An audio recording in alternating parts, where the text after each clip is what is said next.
bienvenue à ce webinaire. Nous allons commencer. Les retardataires vont nous rejoindre puisque c'est une heure qui a été fixée de longue date. On ne peut pas attendre indéfiniment. Donc, le groupe IASC Afrique est heureuse d'initier ce webinaire qui nous permet de poursuivre nos séries de réflexions. Maintenant, nous allons, en termes de programme, écouter les mots introductifs du coordonnateur de IAC Afrique, Evaristo Mapenza. Après, nous donnerons la parole à Dr. Habib Ayeb. Et après, nous aurons, après son exposé qui durera à peu près 25 minutes, nous aurons 30 grandes minutes de discussion. Et après, nous ferons, avant de finir vers les 11 heures, heure d'Afrique centrale, les conclusions et le way forward. Donc, sans plus tarder, je vais donner la parole à Evaristo. Evaristo, up to you for introduction remarks. Thank you very much, Kofi. I don't know if I'm audible. Yes. Yes, thank you very much, and welcome to the IAC Africa webinar series.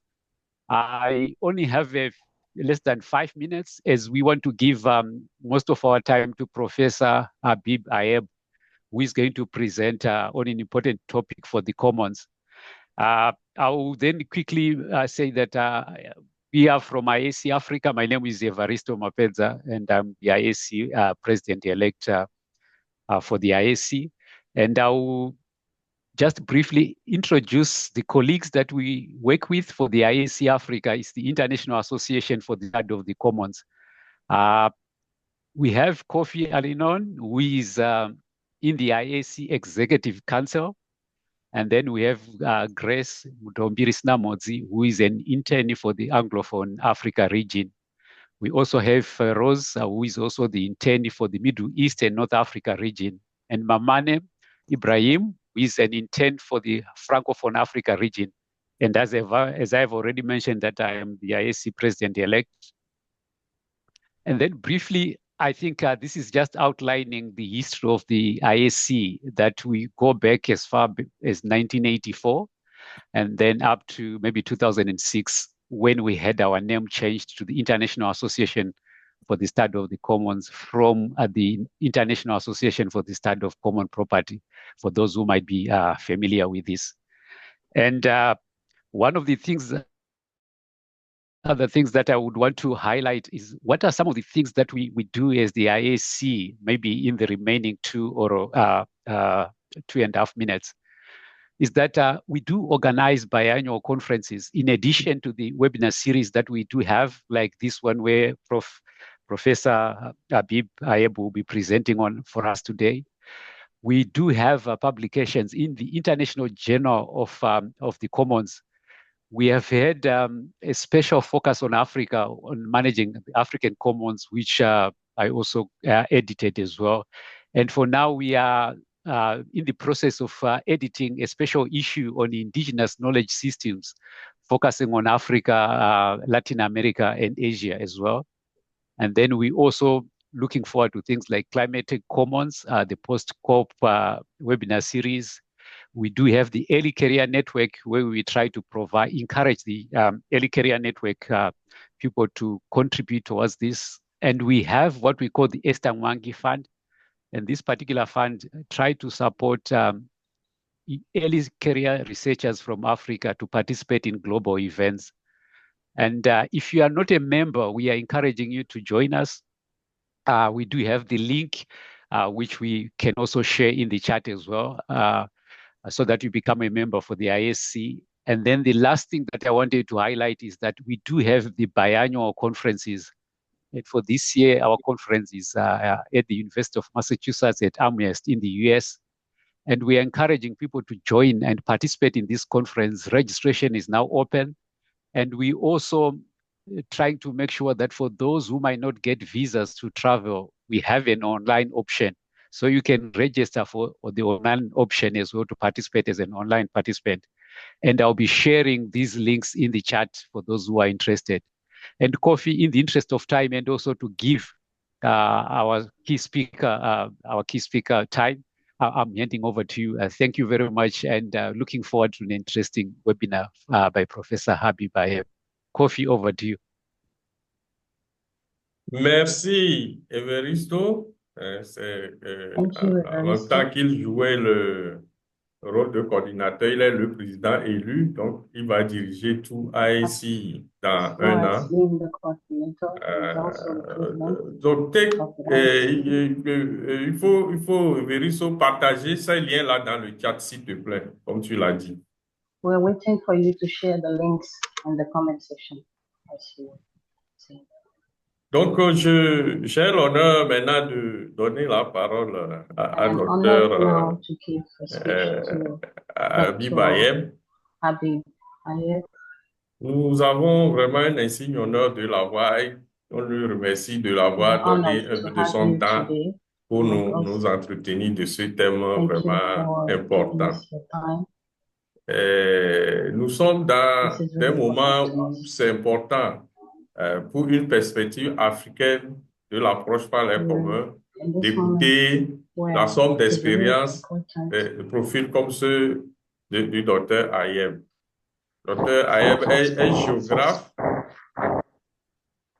et il est affilié à l'université. Je lui laisserai le temps de se présenter après, mais je fais brièvement, c'est la note qui est dans ce qu'on vous a donné en exposé. Donc, et aussi, il a initié beaucoup de regroupements d'intérêts intellectuels et d'actions en Afrique, dont moi-même j'ai fait partie à un certain moment.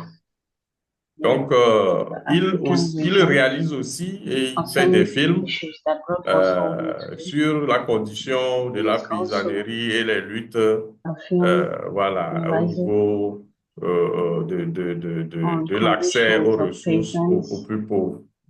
Donc, docteur Ayeb, donc je te laisse l'honneur de nous entretenir dans 25 minutes 30 maximum.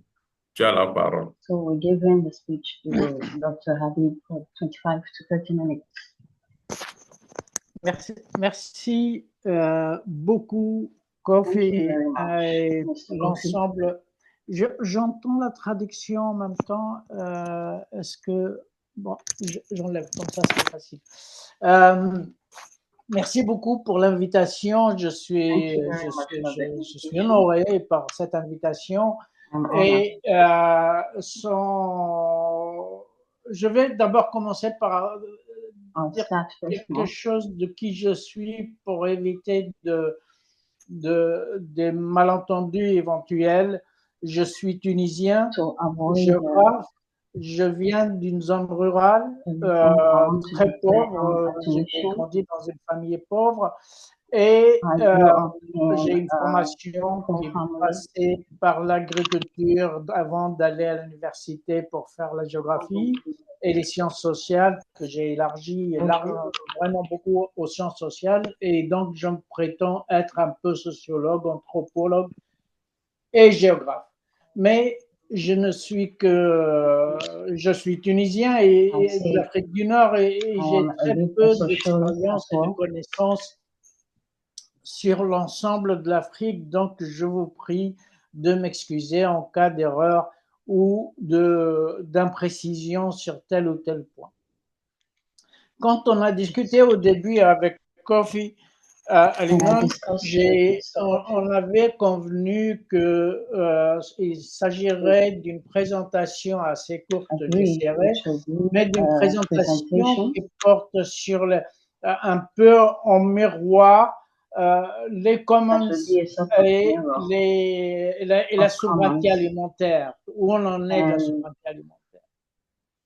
Et je voudrais commencer par dire un mot très particulier, personnel, mais c'est aussi un mot qui dit quelle est notre réalité aujourd'hui.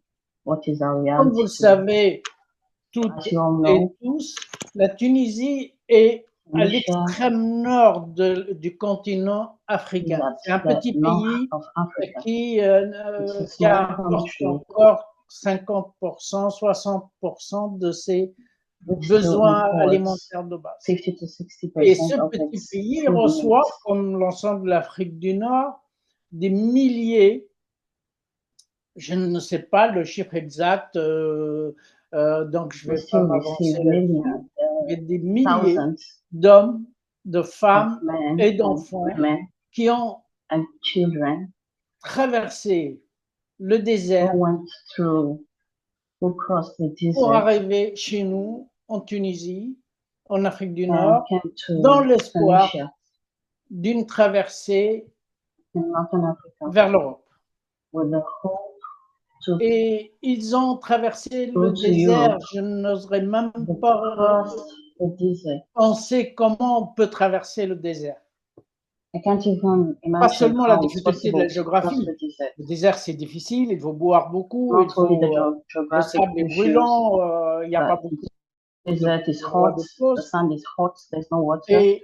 mais aussi tous les conflits, les guerres, les frontières, la complexité de ce voyage, honnêtement, je n'ose même pas essayer de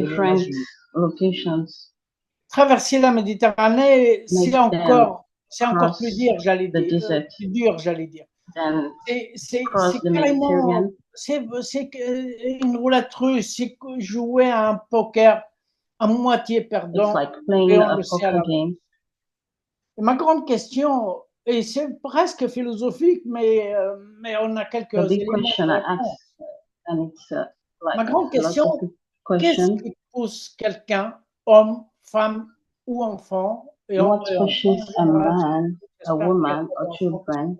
tout seul dans le désert, qu'est-ce qui fait que quelqu'un se lance sur une route que j'appellerais la route de toutes les morts? C'est une route effrayante, impossible. Et il y en a qui arrivent. Certains arrivent jusqu'en Europe, mais très peu. Une grande partie reste sur place ou alors sont jamais arrivés à l'autre. Et ma grande question, c'est pourquoi? Je comprends les aventuriers, je comprends les gens qui je comprends beaucoup de choses, mais j'arrive pas à comprendre pourquoi les gens aussi nombreux et nombreuses vers la mort, vers l'incertain absolu. Et ma première réponse, elle est parce qu'ils ont faim. Parce qu'ils et elles ont faim. Ce n'est pas, personne ne fait une telle route pour la liberté. La liberté dans le sens démocratie, comme on peut le comprendre en Occident.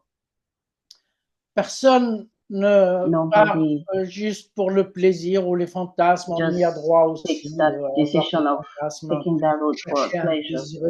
Personne n'affronte une telle route pour ça. Et donc, s'ils partent, c'est pour d'autres choses.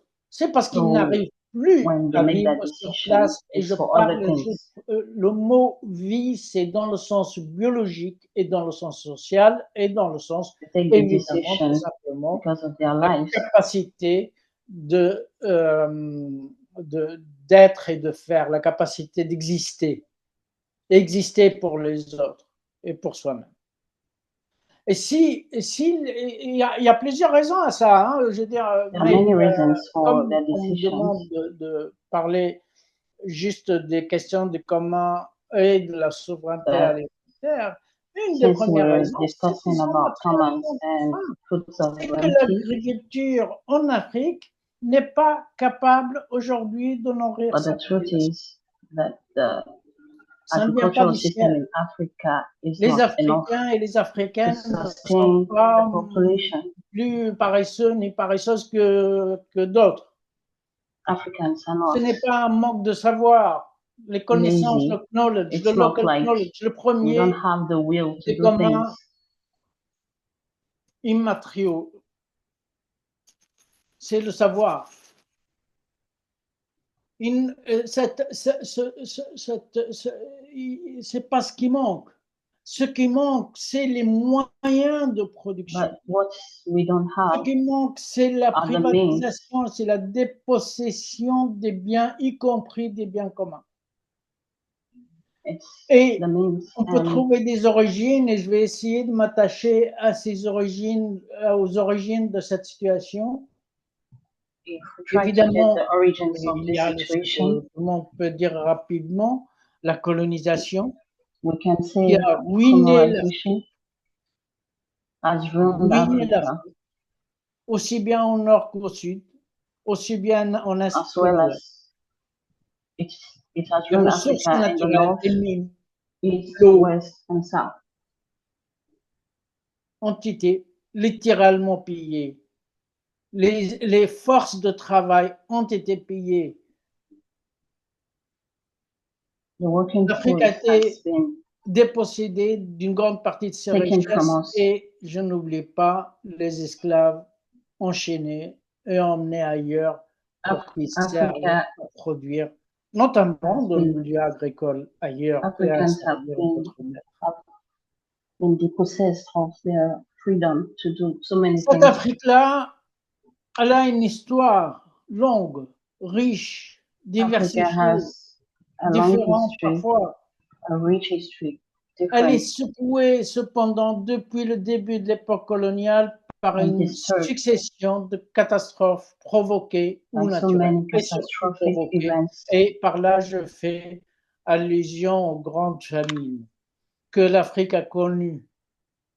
Paradoxalement, ces famines sont arrivées à un moment de la présence directe des colons et des puissances coloniales. And all these issues that we are facing today started famines, when the ça fait une éternité qu'il n'y a pas eu de famine naturelle, sauf exceptionnellement et ponctuellement. Et je veux bien, quand il y a une grande sécheresse qui brûle tout sur 2-3 ans, ça provoque des vagues de déplacement, de famine, mais pas de famine j'allais dire, qui naît de rien et qui n'existe pas. Souvent, ce sont des politiques qui aboutissent à des famines. Et les premières, c'était bien sûr les néocoloniales, bien sûr. Et ça, c'est le plus important. Le contexte, on appuie souvent sur le colonial, mais on oublie parfois de voir le néocolonial. Pourquoi? Parce qu'on ne regarde pas les choses de la même manière. Moi, je les vois d'une sorte de continuité. C'est ce qu'on appelle les politiques d'avantages comparatifs. J'imagine tout le monde connaît advantageous politics. Parmi les personnes qui participent à cette courte présentation. Les avantages comparatifs, en gros, c'est produisez, vendez ce que vous pourrez vendre sur le marché international, le marché mondial. What we should be doing is that we should produce what we can eat et alimentaire. Et ce qui est not only sell off all of our production. Tout ce qui est agricole n'est pas forcément alimentaire. All the agricultural products are not. Le chocolat que j'adore, alimentary. Nous adore certainement, mais c'est pas un produit alimentaire. Ce qui est consommable. It's not. Et donc, nous exportons dans la réalité aujourd'hui, suite en arrière-fond de ce concept qui relève plus du dictat. Vendez ce que vous pouvez produire et nous vous garantirons les produits nécessaires pour continuer à survivre. Produce what we need to très simple. disait quelqu'un. And not only what we want to Nous sell. exportons les entrées et les desserts et nous importons les plats de résistance. Pourquoi pas? Ça peut être un bon deal quand on est assis dans un bureau de banque. Our desserts and we are importing the main food. Et le pourquoi pas? C'est parce que quand il y a eu des grandes crises alimentaires, la dernière, la guerre de l'Ukraine, beaucoup de pays africains se sont trouvés dans la extrême et brutale de trouver des produits alimentaires. Ils continuaient à produire des choses à exporter vers l'extérieur. Et on se rend compte progressivement, heureusement, que le dollar, ou autre monnaie, c'est pas quelque chose qu'on peut manger, c'est quelque chose qu'on peut dépenser. En avoir, c'est pas mal, mais c'est pas quelque chose qu'on peut manger. Et donc, pendant 2 siècles et plus, y compris la période coloniale,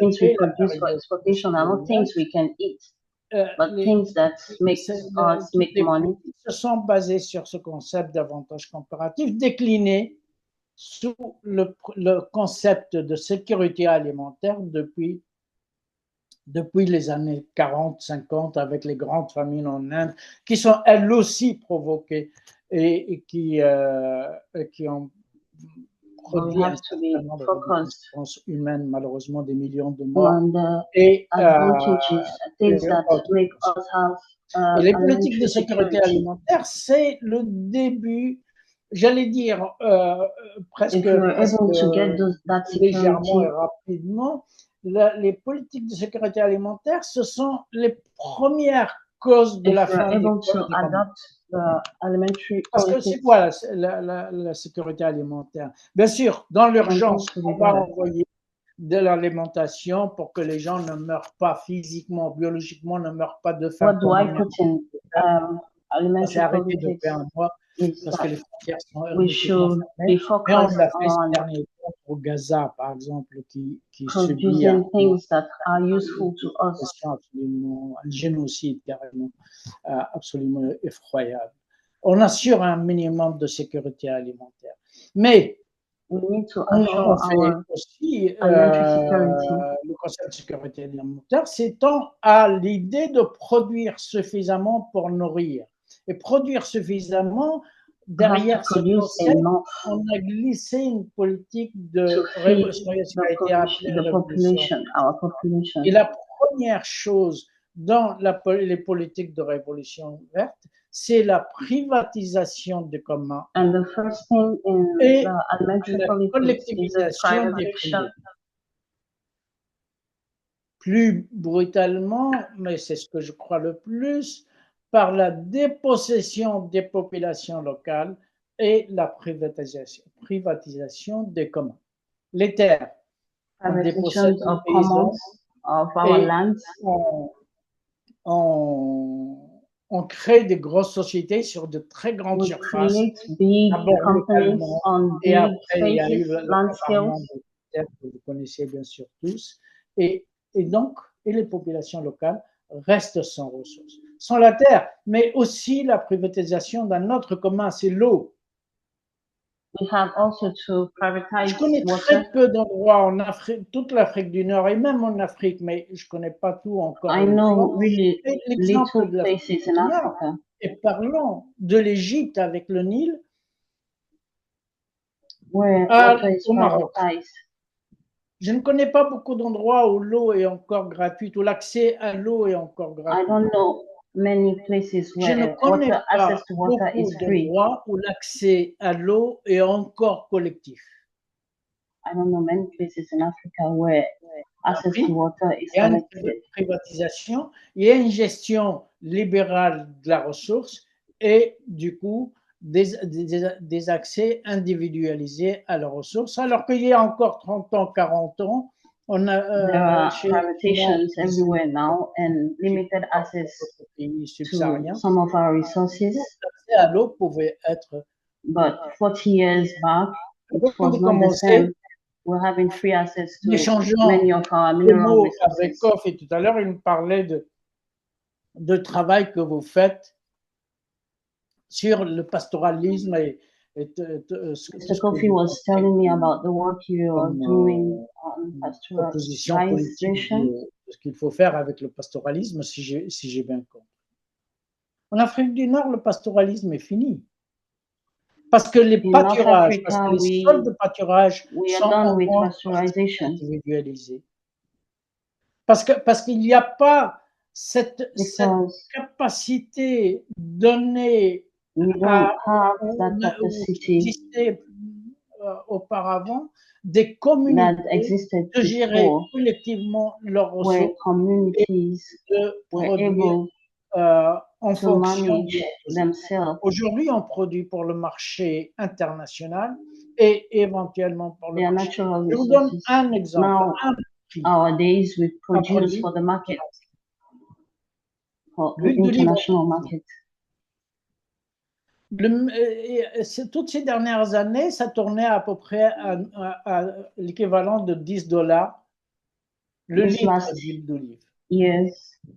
Eh bien, le résultat, c'est que les Tunisiens ne mangent plus de très bonne qualité nutritive et je dirais même médicinale. Et on importe une huile composée de plusieurs autres sous-huiles qu'on ne connaît pas et la population les plus pauvres, we have local oils in our place, but we still fancy importing oils from overseas. Et là, parce que tout simplement, quand on arrive à $10 le litre d'huile d'olive, et ce n'est pas possible parce que ça veut dire que c'est pratiquement $5 par jour. Alors que the bottle of oil in the local dollars par mois, c'est exactement is higher than the ones that are exported. Par la loi tunisienne. Donc, on va travailler tout un mois pour acheter ce qu'il faut comme huile d'olive sans rien d'autre. Et le résultat, cette politique globale de sécurité alimentaire, de révolution verte et de dépendance vers l'extérieur par ce dictat des avantages comparatifs, on arrive à des situations absolument étonnamment incompréhensibles parce que l'Afrique ne manque pas de ressources agricoles. Il y a une très grande richesse en eau. Il y a une très grande richesse en terre. Je sais, j'ai bien vérifié, il y a plus d'1,5 milliard d'hectares agricoles cultivés. La petite paysannerie qui, elle, n'exporte pas à l'étranger. La petite paysannerie qui produit quasi exclusivement pour manger et pour nourrir le village ou la communauté. Little peasants who produce le marché à courte distance. They don't produce for exportation. They produce for their ne dispose même pas personal uses. 10%, plus ou moins d'un pays à l'autre, bien sûr, mais autour de 10% de ces terres. Tout le reste est accaparé par les grandes puissances économiques, commerciales. Et bien sûr, just 10% of their land, and all the rest is exported to overseas. Les richesses, c'est absolument incroyable comme diversité naturelle. Cette Afrique-là importe encore plus de 50%. We have so many things in our continent, incredible things that others don't have, but still we continue importing things from overseas. Certains seraient intéressés de me poser la question, mais on peut toujours trouver une balance. Ben, je vous donne la balance commerciale de plusieurs pays. Et c'est ce qu'on appelle le taux de recouvrement. Ni café, ni cacao, ni tabac, ni cocoa, ni tabac, coton à exporter. Remarquez que cotton alimentaire à exporter. On est forcément à un niveau de recouvrement non seulement négatif, mais en dessous de 80%. Ouais, exported. C'est énorme. Mais la Tunisie, we don't even recover the funds. Qui produit almost 90% of the moi, food. je vis It's une huge. grande partie de mon temps en France. Au mois de janvier, il y avait de la pastèque. Et I live really ne savent pas, pour l'Afrique du Nord, la pastèque arrive large juin. number of my La years saison in de la France. pastèque, c'est mi-juin. Au mois de janvier, on vendait de la pastèque et quand j'ai regardé, ça venait d'où? Ça venait de Tunisie ou du Maroc. C'est un scandale absolu. C'est du commun qui est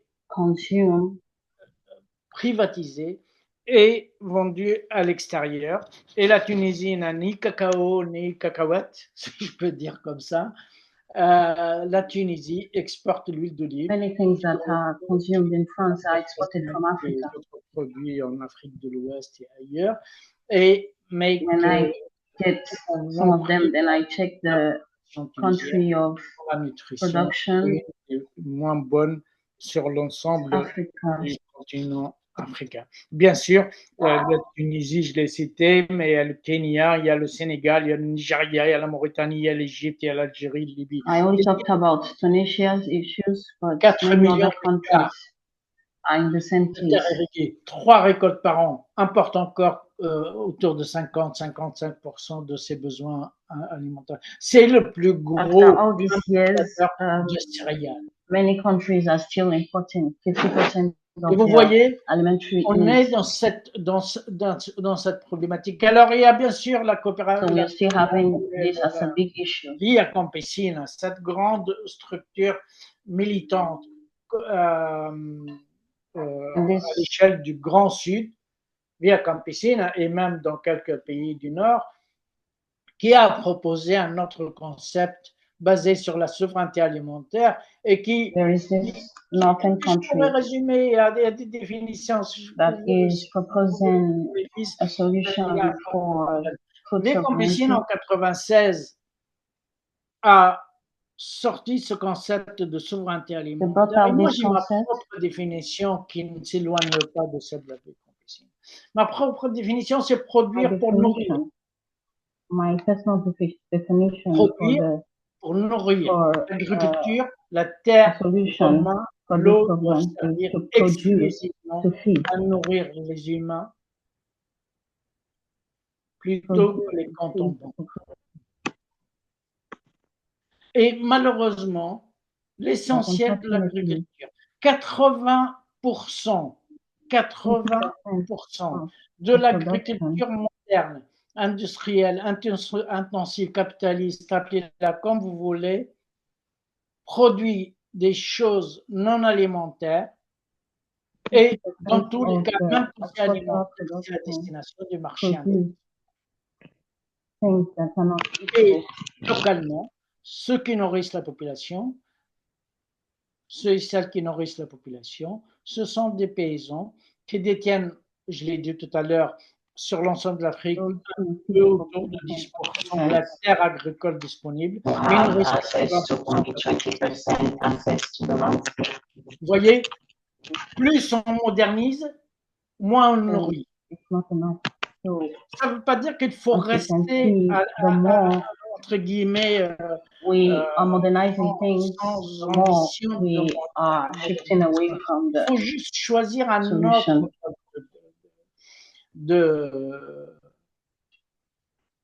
de modernisation. On modernise pour les capitalistes. Ceux qui en bénéficient ne sont pas for the capitalists. Ils sont lesquels, Those who gain from the modernization on ne trouverait pas autant d'immigrés qui essayent les routes de la mort, comme je l'ai dit tout à l'heure, pour aller. If we don't stop with those donc, la souveraineté alimentaire, c'est produire aujourd'hui et demain. Donc, il ne faut pas naturel, parce qu'il y a des générations qui viennent et qui auront besoin de mêmes produits pour survivre et passer aux générations suivantes et ainsi. Et on continue à importer et toutes les politiques actuelles continuent à cette logique importer pour we're not doing anything to stop this. All the new politics are also facing the same direction. Imposée à l'Afrique par le système colonial et qui l'amène aujourd'hui à cette situation d'insuffisance alimentaire, de dépendance alimentaire, et la souveraineté alimentaire semble quasiment difficilement accessible. Mais au-delà de tout ça, on a used to it and have to get adapted to 43 minutes. Je vais prendre juste 2 minutes. Modern issues, to the modern style, lifestyle. Juste pour dire qu'on peut, malgré tout ça, malgré ces difficultés, malgré la profondeur de la crise, malgré la situation absolument incroyable de l'agriculture africaine, de l'état des ressources naturelles et l'état des ressources. Je sais qu'il y en a encore quelques poches ici ou là, mais je ne sais pas combien de temps ils vont encore résister. La route n'est pas compliquée. Elle est très simple, elle est très limpide, on la voit. Si on veut vraiment comprendre ce qui se passe, on le sait. C'est trop facile de dire les profs d'université et les universitaires sont habitués à ce genre de pratique, d'exercice, à dire des choses, mais quand on leur pose des questions, ils ont du mal à répondre. Moi, la solution, c'est pas la mienne. Je n'ai pas de réponse sur les solutions. J'ai quelques idées. Mais la vraie réponse a été proposée par l'économiste qu'on connaît beaucoup, qui était très connu en Afrique subsaharienne et en Afrique du Nord, bien sûr, puisqu'il est égyptien, Sami Lamy. Et Sami Lamy avait proposé ce concept de de-linking, découplage, rupture, si vous voulez, je ne sais pas, mais de-linking. Et je pense que la majorité comprennent le sens du mot. Ça veut dire quoi? Ça, on n'est pas des fous, on ne va pas s'isoler, on ne va pas fermer les frontières. C'est impossible quasiment de fermer les frontières africaines. Mais ça veut dire quoi? Ça veut dire changer d'objectif. Et l'un des changements à introduire, je pense que mise en place. We can close our borders. No African country can close its borders. On fait ce qu'on peut, mais dans l'objectif de la mise en place d'une nouvelle politique qui revient aux connaissances locales. Encore une fois, c'est un des communs les plus non seulement local, mais accumulé génération par génération après génération et ainsi de suite. Revenir et produire encore une fois pour manger, selon les cultures, selon les habitudes, selon les besoins réels. You have to produce to meet the real needs of the population. En Afrique où l'espérance de vie ne dépasse que très légèrement les 50 années. C'est qu'il y a un régime alimentaire et c'est avec ce régime alimentaire in so many African countries now is just little above 50 years. On peut toujours faire de la grande philosophie et utiliser des grands concepts, mais c'est très simple. Regardons nos assiettes. Qu'est-ce qu'on mange? Qu'est-ce que vous mangez? Qu'est-ce que je mange? On sait ce qu'on mange. We don't need big questions. En général, quels sont les produits les plus consommés du monde entier? Just ask yourself one question. Du Japon What do we eat? aux États-Unis, what do we have in our plate? L'Afrique, l'Europe et tout ce que vous voulez. Des from céréales, Africa de la to viande, Asia, from everywhere, from any other continent. What do we see? We see cereals, we see meat. Voilà ce qu'on mange. Et même ça, ce n'est plus tout à fait... Et du sucre, bien sûr, j'ai oublié les sucres. Qu'on importe une grande partie de l'extérieur de l'Afrique. Alors import mostly from abroad, from overseas. Tout ça, c'est un régime alimentaire qui aggrave des situations de malnutrition, notamment en Afrique, d'une manière absolument effrayante. Le taux d'obésité est en train d'augmenter en Afrique. Just making us increase our obesity rate, y compris dans les pays. diabetes. Changeons ça, revenons à ces comments. Je n'ai pas pris le temps de définir les comments, mais je crois qu'il n'y a pas besoin de ressortir le même chewing-gum tout le temps, mais s'il y a des questions, je répondrai volontiers. Et je crois qu'il est temps de j'ai l'habitude de parler beaucoup, et j'ai essayé de faire de mon mieux en si peu de temps.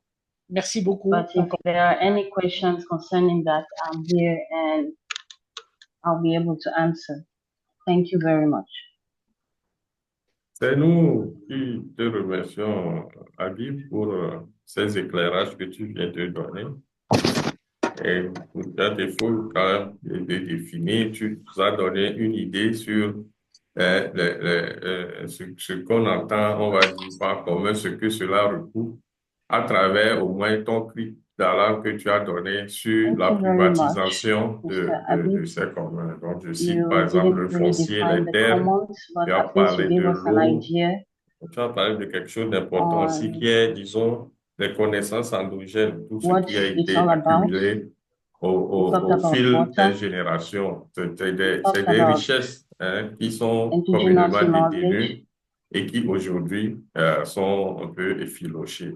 Tout ça fait que il n'y a plus rien dans nos assiettes et on est obligé de courir, traverser le désert, essayer de rejoindre les chimères de l'autre côté. Tu as bien aussi insisté sur d'où est venu ce concept de souveraineté alimentaire et comment est-ce que ça, c'est une rupture en se basant sur l'aspect de sécurité alimentaire qui visait seulement à aller offrir à manger en tant que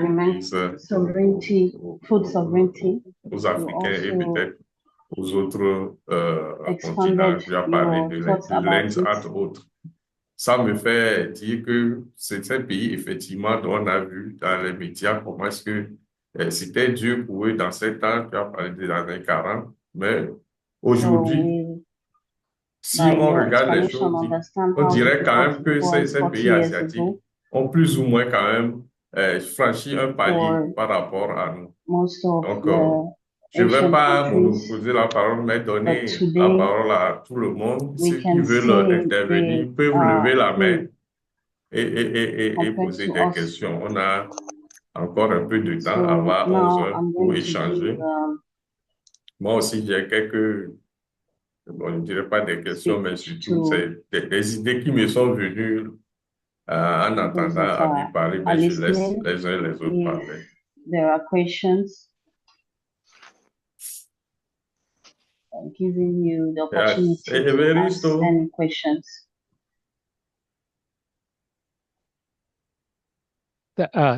Thank you, Kofi, and Professor Habib. Thank you very much. Quite an interesting presentation.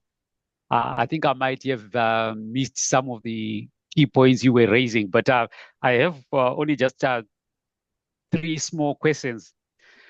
The first one is that I think you spoke about the neo-colonial state.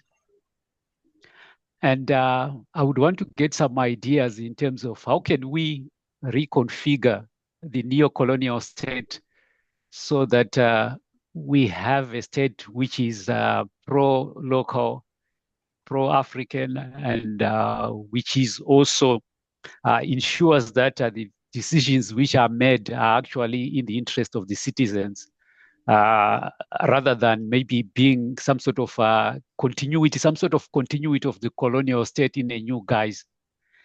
And then the second question that I have is on the issue of food sovereignty. How can we ensure that we sort of maybe decolonize ourselves, our mindsets, in the sense that if we look at a number of African countries, they still see that something which is imported is actually preferred as some sort of food compared with something which is locally produced. How do we change the mindsets? Because without changing the mindsets, we will continue and not being having food sovereignty. And then the last question for me was also on the issue of the center and periphery. If you look at the colonial project, the idea was that the developing countries would be the periphery with the colonial state as the center. And this is configured even production. You're talking about we produce a lot of things, but you look at cocoa, for example, we export, but then we buy chocolate, which means it's several times more expensive. What are some of your ideas and solutions in terms of reconfiguring the global economy in a way which will make sure that we are not only producing and consuming what we are producing, but we are also adding value for the produce that we have in Africa so that we don't negatively impact on our commons within Africa. Thank you very much, and over to you. Thank you. Merci, Evaristo. S'il y a une autre question, on peut prendre en même temps avant de donner la parole à Habib. Sinon, Habib, tu peux y aller. Ouais. Trois questions quand même. Tout ce qui est reconfiguration de l'État, voilà, et aussi la souveraineté alimentaire, tout ça, comment décoloniser notre mentalité même, quoi, et aussi ce qu'il a parlé de centre et de périphérie, comment reconfigurer tout ça.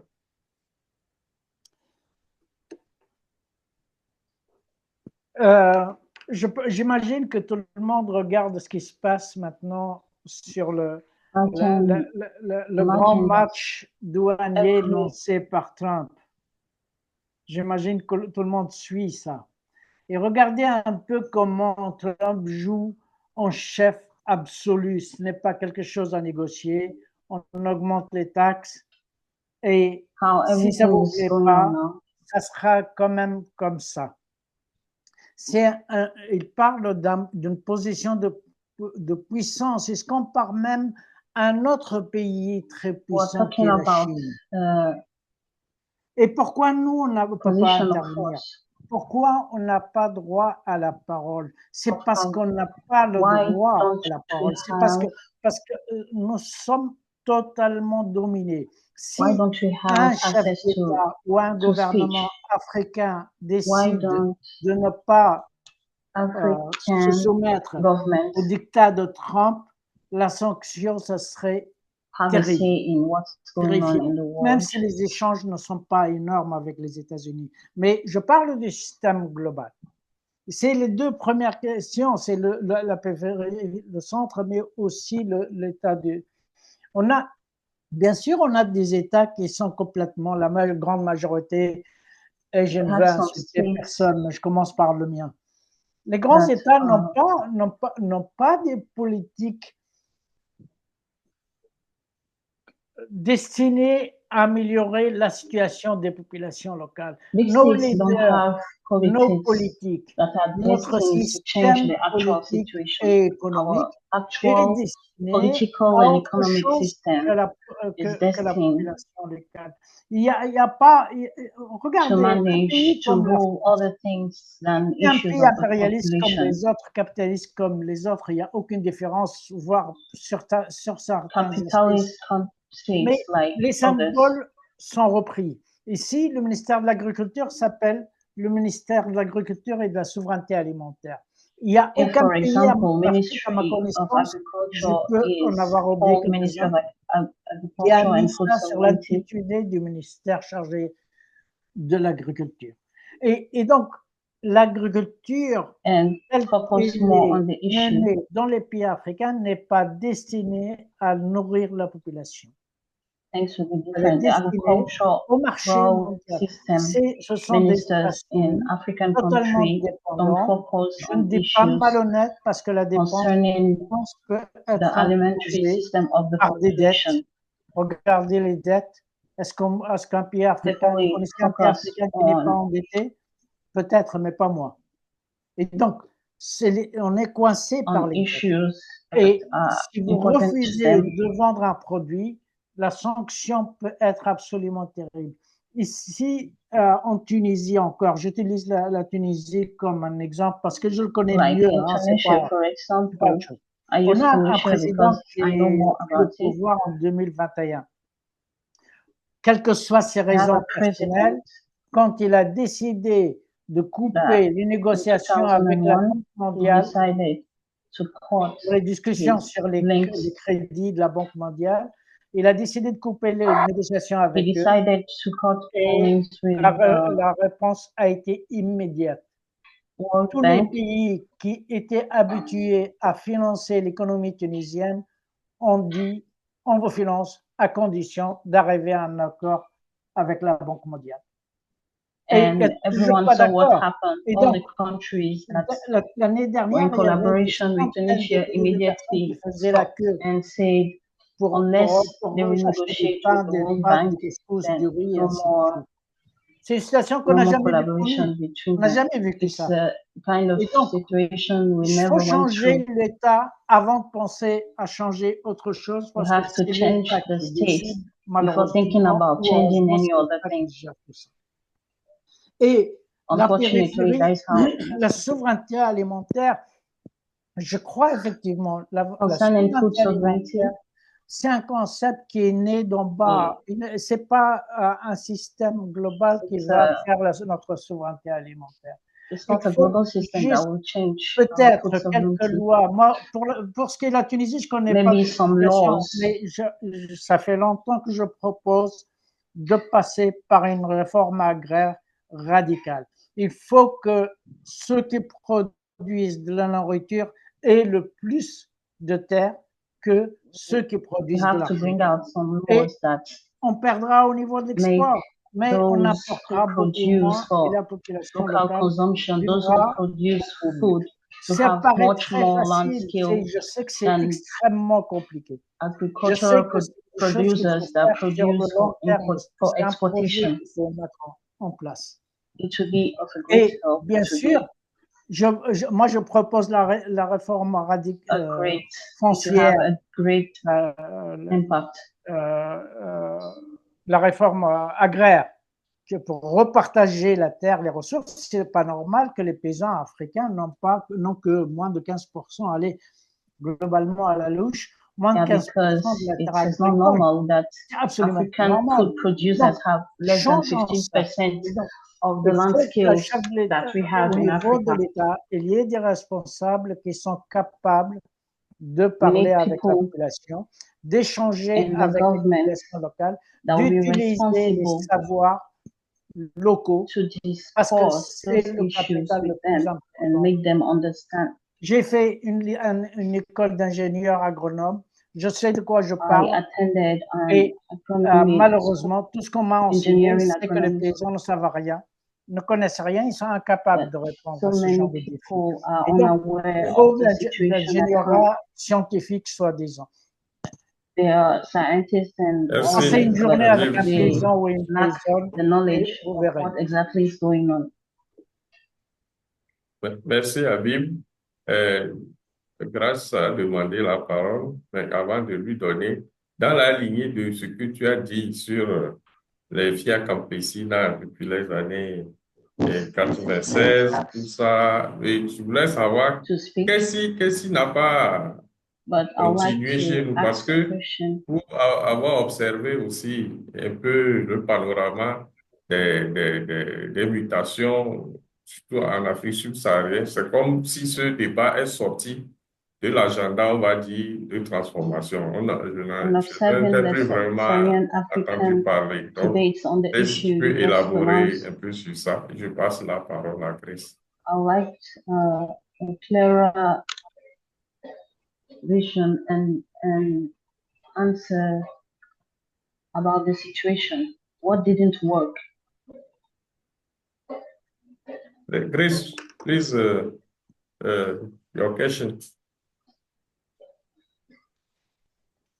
Professor Habib, I hope you can hear me clearly. Yeah. Yes. So my question or a remark is you talked a lot about the impact of colonization, right from production to consumption of our systems in Africa.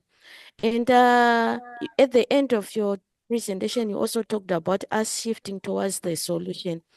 So I was looking at the land tenure system in Africa in general, and I see the way it's so precarious. I am from Zimbabwe, and there are times when that land is just taken from the communities. Then also I'm here in Ghana, I see a nearly similar trend, but the traditional leaders are also involved. So what are your thoughts about the land which is under commons and the movement towards the solution to food sovereignty? How do you see it? Because I am wondering where we are with regards to the tenure security and food sovereignty objectives. Thank you. Thank you. Can I answer in French? Yes, please. Okay. Est-ce que en 2002, j'étais en Afrique du Sud, je ne sais plus, c'était pendant l'été du Nord, pour participer au sommet global de la Terre, sommet mondial de la Terre. C'est là où j'ai rencontré Kofi.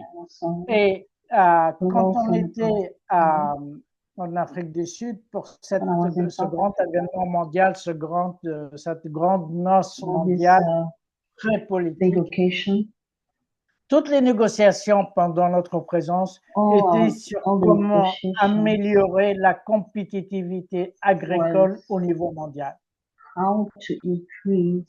Ça, c'est le sommet de la Terre. Ce n'est pas une rencontre de banque internationale, c'est le sommet mondial. Et les négociations, c'était qu'est-ce qu'il faut faire pour améliorer la compétitivité agricole. Et je crois que la première chose, et on avait, à l'époque, le Zimbabwe avait été lancé dans la révolution, dans la réforme agraire, et beaucoup de terres ont été transférées aux populations locales, parce que c'était, comme vous le savez, c'était aux mains des Blancs qui dominaient le pays. Et je me rappelle que la réaction des grandes puissances internationales, l'Angleterre, l'Europe et tout ça, était tellement négative envers le Zimbabwe, que la crise économique a été terrible. Des bateaux entiers de céréales étaient envoyés comme aide internationale pour nourrir la population. Si quelqu'un en sait mieux que moi, merci de m'arrêter si je dis des bêtises. Alors que le Zimbabwe, à ce que je sache, je l'ai appris ça dans les livres et les écoles, je n'ai jamais été au Zimbabwe, c'est un pays extrêmement riche qui est capable de nourrir une grande partie de la population. Et comment ça se fait?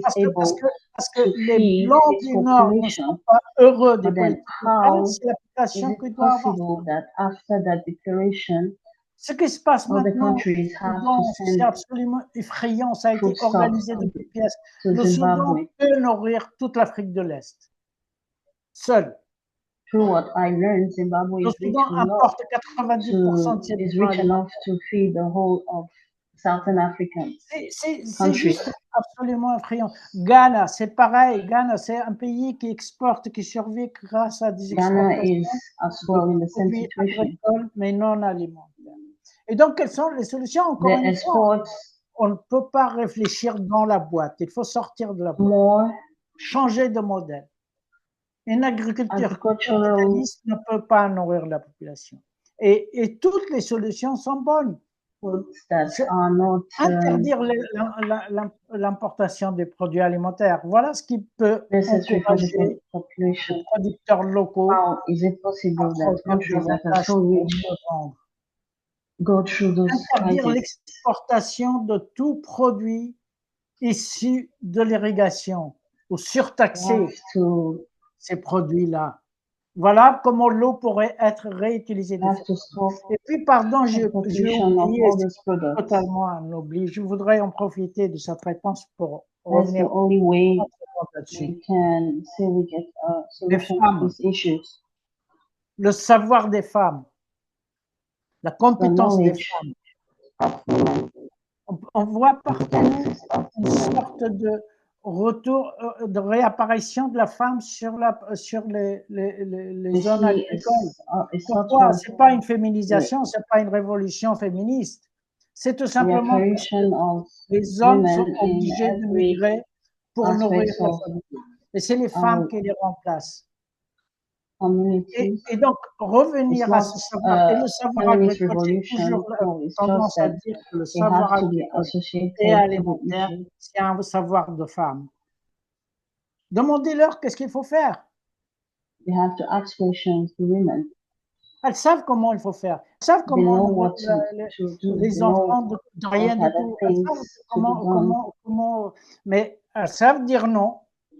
Pas de sucre, pas de ceci, pas de cela. Elles savent dire non. Sortons de la boîte et cherchons ce n'est pas la solution miracle. Il ne faut pas attendre une solution miracle. Personne ne les a. Moi, je ne les ai pas en tout cas. Je suis incapable de dire quelles sont les solutions. I can't really tell you which are the solutions. Merci, Habib, pour ces réponses.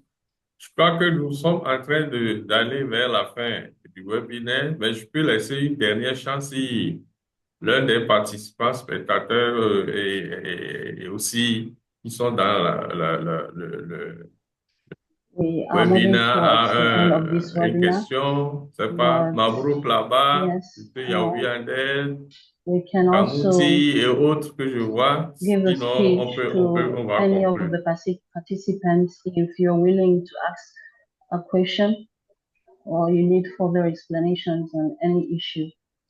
De toute façon, nous aurons le verbatim de la session que nous pourrons partager aux participants s'ils nous laissent leur email. Anyway, we have the Sur cette base, je voulais retourner à Everisto pour les mots de fin.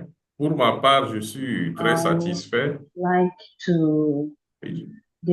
te retournerai la parole, je suis très satisfait. Et il faut mettre cette session vraiment dans le processus que nous avons. Et je crois que les mots forts, les mots clés qui sont sortis ici nous poussent vers vraiment une vision, une vue, une appropriation africaine de ces questions. Et je crois que c'est ça l'objectif que le groupe Afrique de IASC est en train de faire.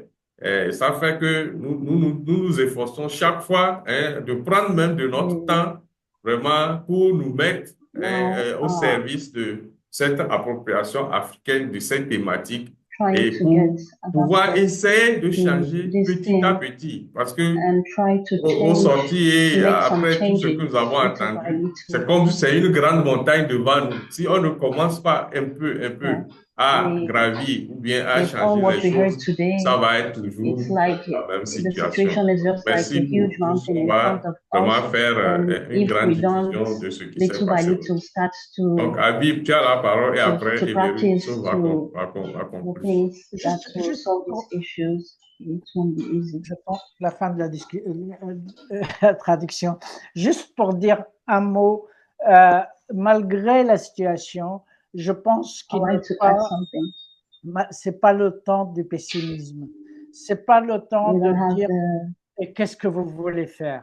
C'est le temps de chercher ce que je peux faire. Et bien sûr, moi, je peux faire des choses, Sophie peut faire d'autres, tel ou tel peut faire des choses individuellement, mais ça ne change pas le monde. Il faut initier un autre mouvement. Il faut initier un autre mouvement. L'Afrique s'est libérée de la présence militaire coloniale par des actions réelles, souvent par des armes. On ne va pas prendre les armes, mais s'il n'y a pas un mouvement global, panafricain, connu et reconnu, qui accepte de prendre l'initiative avec ce système capitaliste et come néocolonial, together to on ne stop sortira pas de cette situation. and put Mais an on end to peut y this arriver. Je suis capitalist sûr, je suis system. absolument convaincu que la souveraineté alimentaire If est you're tout à able fait possible. to do all this, and I think food sovereignty Merci, Habib. is Evaristo, possible. closing remarks, please. Oh, thank you very much, Kofi, and thank you very much, Professor Habib. This was very useful and very important in the sense that when we understand the commons, we shouldn't only be looking at the commons, but what is happening within the commons is greatly impacted by the global political order, by the colonial, neo-colonial, and even how we need to decolonize the science so that it informs what's happening on the ground. Thank you very much, Kofi, that we're recording this so that we can also share with other common scholars as well. And I would want to take this opportunity to also thank, I think, our sort of 3 interns, and Grace, I think, is one of them participating here, who help us to advertise and spread the commons message across Africa. I'm also maybe want to remind and encourage colleagues to become IAC members. We have shared in the link, and also want to encourage you to please join our 2025 biannual conference, which is going to be online. So there are fewer costs in terms of travel, and you can participate in the full conference online. And thank you very much to Kofi for coordinating all this webinar, this particular webinar. And thank you for your leadership for the IAC within the IAC Council. On that note, I thank all the participants, and thank you, Prof. Habib, and thank you, Grace, and the other colleagues. Back to you, Kofi. Yeah, let's finish by thanking also Diana, who ensured the translation. So the first collaboration with IAC, I think we will do many things together. Thank you. Thank you too, Mr. Kofi. Thank you. So, thank you, and let's follow up on all this. Thank you. Est-ce qu'on peut faire un photo de groupe avant de partir?